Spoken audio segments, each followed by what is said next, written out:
আচ্ছা ম্যাম, দুর্ঘটনাবশত কোনো দাঁত যদি পড়ে যায় সেক্ষেত্রে আমরা কি করতে পারি? আমরা পড়ে যাওয়া দাঁত যদি মুখে পুনরায় প্রতিস্থাপন করতে চাই তাহলে প্রথমত দাঁত পড়ে গেলে প্যানিক না হয়ে মাথা ঠান্ডা রেখে পড়ে যাওয়া দাঁতটি খুঁজে বের করতে হবে। এরপর আমরা দাঁতের ক্রাউন পোর্শন ধরে দাঁতটিকে সুন্দর করে নর্মাল পানিতে ওয়াশ করব।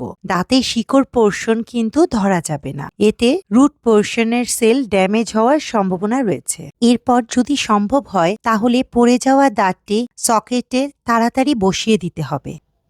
আর যদি দাঁতটি সকেটে বসানো সম্ভব না হয় তাহলে দাঁতটি হয় গালের ভিতর অথবা দুধের ভেতর ডুবিয়ে রাখতে হবে। এছাড়া হাতের কাছে নর্মাল স্যালাইন থাকলে তাতেও ডুবিয়ে রাখতে পারেন। ভুলেও কিন্তু নর্মাল পানিতে দাঁত রাখা যাবে না। এরপর যত দ্রুত সম্ভব একজন ডেন্টাল সার্জনের কাছে নিয়ে যেতে হবে। সবচেয়ে ভালো হয় যদি 30 মিনিটের মধ্যে একজন ডেন্টাল সার্জনের চেম্বারে নিয়ে যাওয়া হয়, তাহলে কিন্তু খুব সহজেই সেই দাঁতটি প্রিজার্ভ করা সম্ভব।